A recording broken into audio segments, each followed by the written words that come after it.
Assalamualaikum warahmatullahi wabarakatuh. Selamat pagi, selamat siang, selamat sore. Semoga kalian semua dalam keadaan sehat tanpa suatu kekurangan apapun. Baik, pada hari ini kita akan mempelajari pelajaran bahasa Indonesia terkait dengan struktur teks deskripsi. Sebelum kalian mempelajari struktur teks deskripsi, kalian harus mengetahui kompetensi dasar pelajaran pada hari ini. Yang pertama, menelaah struktur dan unsur kebahasaan dari teks deskripsi tentang objek yang didengar dan dibaca. Yang kedua, menyajikan data, gagasan, kesan dalam bentuk teks deskripsi tentang objek secara tulis dan lisan dengan memperhatikan struktur kebahasaan baik secara lisan dan tulis. Definisi teks deskripsi. Teks deskripsi adalah teks yang berisi tanggapan deskriptif dan personal terhadap objek. Teks deskripsi memaparkan atau menggambarkan dengan kata-kata secara jelas dan terperinci dari sudut pandang subjektif penulisnya.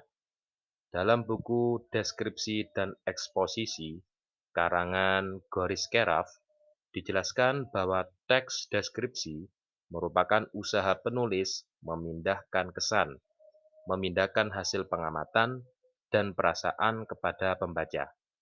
Jadi intinya, pengertian teks deskripsi adalah suatu teks yang menggambarkan atau memaparkan secara rinci dan lengkap suatu objek.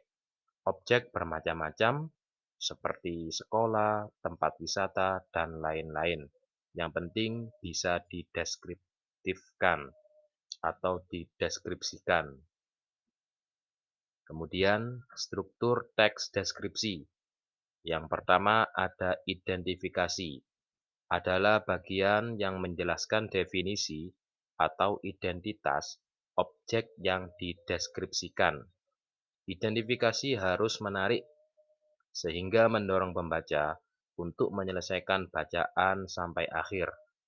Yang kedua ada deskripsi, merupakan bagian yang menjelaskan pengelompokan objek yang akan dideskripsikan. Deskripsi meliputi dua. Yang pertama, penggambaran tentang kondisi objek yang dapat ditinjau dari beberapa segi. Misalnya dari segi lokasi, orang, cuaca, dan ukuran. Yang kedua, penggunaan kata sifat atau adjektif yang berfungsi menggambarkan atau mengilustrasikan kondisi objek.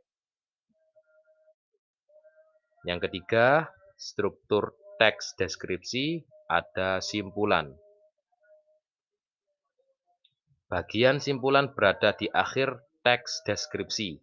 Biasanya berisi tentang gagasan yang tercapai pada akhir pembicaraan atau suatu objek yang dirasakan tentang suatu objek. Ini merupakan bagan, jadi intinya struktur teks deskripsi itu terdiri dari tiga. Yang pertama ada identifikasi, yang kedua ada deskripsi bagian, yang ketiga ada simpulan. Terima kasih, mudah-mudahan materi pada hari ini bisa kalian pelajari dengan baik dan kalian pahami dengan baik. Terima kasih, jangan lupa cuci tangan dan pakai masker. Assalamualaikum warahmatullahi wabarakatuh.